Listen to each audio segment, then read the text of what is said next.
केंद्र सरकारनं पेट्रोल आणि डिझेलच्या दरात वाढ करून सर्वसामान्य नागरिक, शेतकरी आणि कामगार वर्गाला अडचणीत आणलंय. इंधन दरवाढीमुळं वाहतूक खर्च वाढून जीवनावश्यक वस्तूंच्या किमतीतही वाढ होत असल्यानं महागाई अधिक तीव्र होतीये. सरकारनं निवडणुकांमध्ये भरमसाठ खर्च करून आता जनतेकडून पैसा वसूल करण्याचा प्रयत्न सुरू केला असल्याचा आरोप आंदोलनकर्त्यांनी केलाय.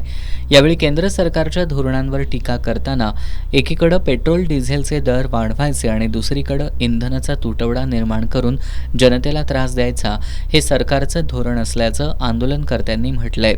शेतकऱ्यांना शेती कामासाठी आवश्यक असलेलं डिझेल सहज उपलब्ध करून द्यावं आणि दरवाढ तात्काळ मागं घ्यावी अशी मागणी यावेळी करण्यात आली. पेट्रोल डिझेल दरवाढीमुळे वाढणारी महागाई नियंत्रणात आणण्यासाठी सरकारनं तातडीनं उपाययोजना कराव्यात, अन्यथा तीव्र स्वरूपाचं आंदोलन छेडण्यात येईल असा इशारा मार्क्सवादी कम्युनिस्ट पक्षानं दिलाय.